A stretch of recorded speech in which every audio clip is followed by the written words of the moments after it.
Exercice complémentaire sur les produits remarquables. Je vous donne 36A carré moins 9. Et bien ici, qu'est-ce que vous pouvez faire? Vous pouvez tout d'abord mettre en évidence un 9.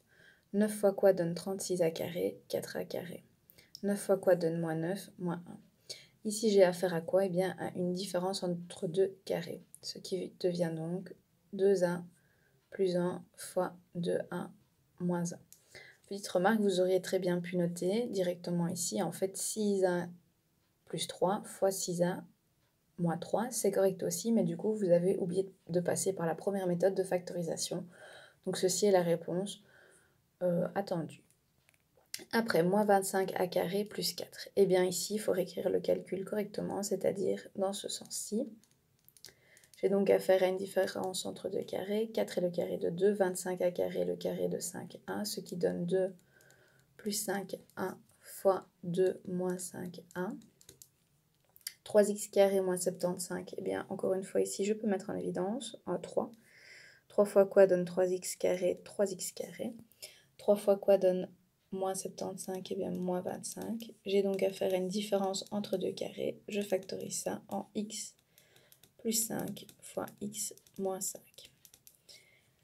Ici, on a affaire à une différence entre deux carrés. Pourquoi? Parce que 1 moins 1 au carré est le carré de qui? Eh bien, de 1 moins 1. 9 est le carré de qui? De 3. Ce qui va donner 1 moins 1 plus 3 fois le même bloc, mais cette fois-ci, ce sera une différence. Je n'oublie pas de réduire mes termes semblables. Donc, plus 3 fois 1 moins 1 moins 3.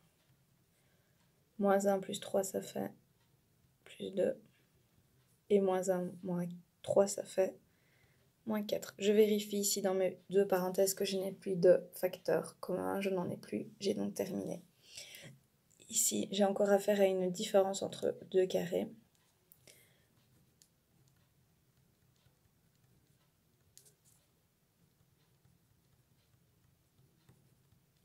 Fois le même bloc.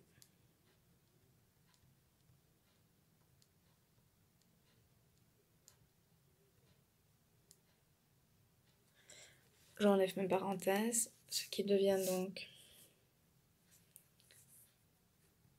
5x moins 1 plus 2x plus 5. Alors, attention ici.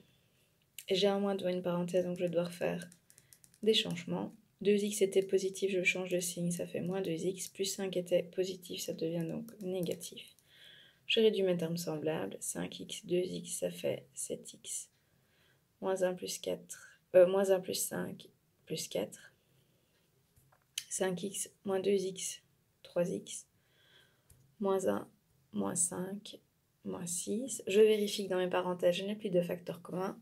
Attention ici, j'en ai, je vais donc devoir mettre un facteur 3 en évidence. Je le mets ici devant mes parenthèses. 3 fois quoi donne 3x? C'est bien x. 3 fois quoi donne moins 6, moins 2. Et là, je n'ai plus de facteur commun. Suivant, 36a carré moins 12a plus 1. Ici, j'ai affaire à un trinôme carré parfait. Pourquoi carré parfait? Parce qu'ici, 3a carré, c'est le carré de 6a, et 1, c'est le carré de lui-même. Donc, du coup, ça devient 6a et 1. Et alors, le signe, eh bien, il se détermine grâce à qui? Eh bien, grâce à ce terme-ci, qui, lui, est négatif. Je vérifie bien que 2 fois 6a fois 1 donne bien le double produit des deux termes, et c'est correct. Ici, j'ai encore une fois affaire à un trinôme, mais cette fois-ci, ce n'est pas un trinôme carré parfait. Et pourquoi? Eh bien parce que nous pouvons mettre des facteurs, enfin un facteur en évidence. Ce facteur est 2. 2 fois quoi donne 2, 1 carré? Eh bien 1 carré. 2 fois quoi donne moins 12, 1, moins 6a.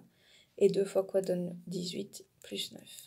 Et là, j'obtiens bien un trinôme qui est un trinôme carré parfait. 1 carré, le carré de qui? De 1. 9 est le carré de qui? De 3.